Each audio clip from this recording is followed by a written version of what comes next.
boa noite a todos.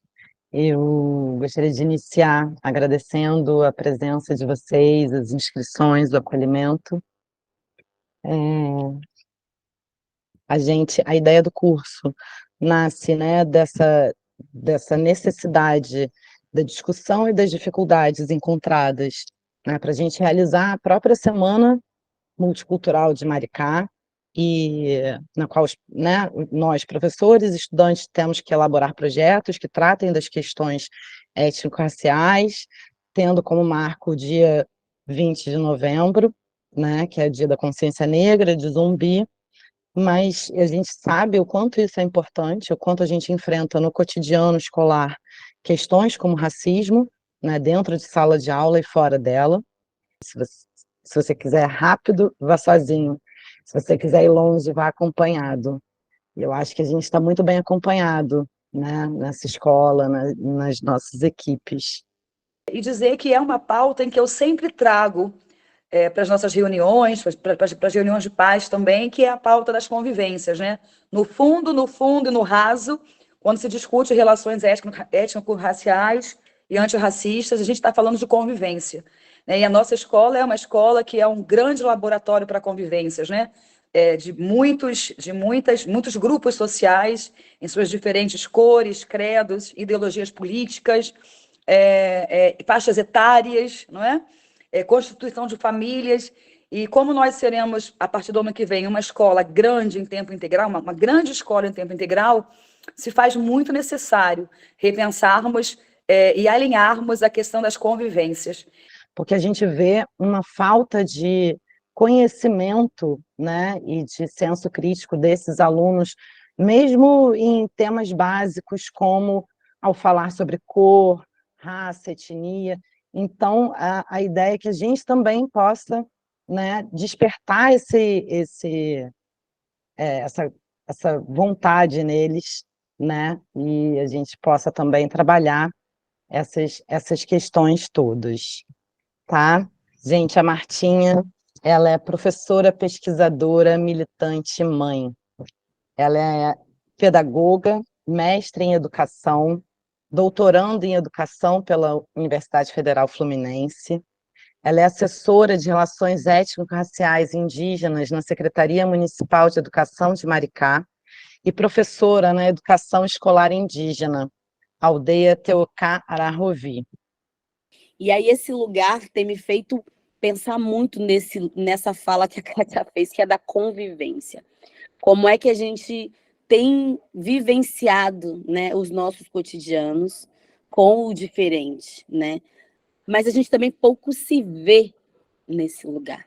Então, você professor, professora, diretora, cozinheira, inspetor, como é que a gente está se vendo nesse espaço da convivência, lidando com as nossas diferenças para construir essa escola no cotidiano?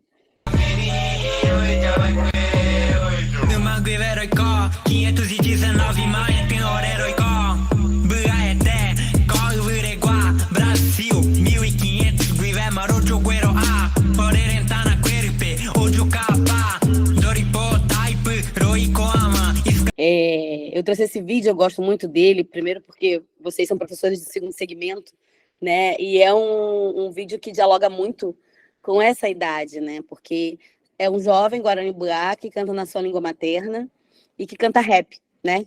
Canta hip hop, então nesses grupos, e que a gente pouco trabalha essas perspectivas outras com os jovens, não é para ele ir o tempo inteiro. Mas ele insiste em ficar me perguntando todos os detalhes. Por que eles... Cadê a pena deles? Porque aí tem a ver com cocar, né? A pena. Cadê a pena deles? Cadê o arco e flecha? Cadê não sei o quê? Por que eles estão de roupa? E aí, no final das contas, ele pergunta por que eles estavam de sapatos, né? Eu falei, você viria nesse sol quente, descalço para cá? Aí ele olha para eles de novo, olha para mim, aí levanta assim a cabecinha que eu tinha abaixado, mas depois eu fico mandando ele brincar com os Guarani, para ver se ele relacionava, mas ele não quis saber. E aí ele falou assim, ô tia, eles não são índios, não. Da mesma forma como eu disse para ele, né, eles não são, não, eles são Guarani. Tem gente que insiste nesse lugar. E esse lugar da escola, ele é muito importante. Essa criança de uniforme aí, olhando essa representação indígena, é um aluno guarani da rede de Maricá, né? Num convite que foi feito para a gente ir numa outra escola. Foi importantíssimo a gente ter ido, inclusive, porque o espaço dos corredores, ao mesmo tempo que alguns trabalhos nos oprimiu e constrangeu, também possibilitou que a gente pudesse dizer, olha só, essa representação está errada. E esse lugar do currículo, ele está tão amarrado à colonização, né, a 1500, que os livros só retratam isso. A Alessandra talvez vai trazer esse mesmo lugar do livro didático, que é um lugar difícil, inclusive, da gente quebrar, né? Né? E aí eu não consigo pensar separadamente em uma pessoa indígena que vem da aldeia, que fala sua língua materna e que é PCD, por exemplo, né? O que eu estou pensando de relação e pensando diversidade no espaço da escola, relacionando todas essas interseccionalidades que se apresentam. Porque não existe saúde, educação, espiritualidade indígena sem território, né? Sem um território adequado para se viver, para uma comunidade viver. A Alessandra Pio, ela é pedagoga, mestre e doutora em educação pela UFRJ. Ela coordenou o NEAB, o Núcleo de Estudos Afro-Brasileiros do Pedro II, colaborou com as especializações de ensino de História e Educação das Relações Raciais no ensino básico, atuou na Associação Brasileira de Pesquisadores Negros, lidera o Grupo Pererê, pesquisas e estudos sobre relações étnico-raciais em educação na Universidade Federal Rural do Rio de Janeiro, é professora adjunta do Departamento de Teoria e Planejamento da Rural, né, e atua na área de educação com ênfase em didática para a reeducação das relações étnico-raciais. Que é o racismo estrutural, em que nós fomos criados, educados, no qual nós construímos a nossa subjetividade, a nossa identidade. Então, é essencial a gente fazer a pergunta para a gente: como eu exerço o meu racismo? Onde que ele está guardado? Mas, Alessandra, assim, você está sendo antipática, dizendo que as pessoas todas são racistas. Sim, estou dizendo isso, mas vou corrigir um ponto. As pessoas negras, elas reproduzem racismo, porque elas não usufruem do racismo estrutural, porque o racismo é uma relação de poder. O poder está em você poder acreditar que, pelo simples fato de ter uma cor diferente, ter fenótipo diferente, você tem o poder de desumanizar uma outra pessoa.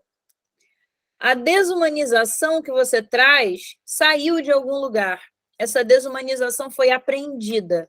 Você tem aqui uma divisão entre quem continuou sendo macaco e quem evoluiu. A humanização branqueia as pessoas.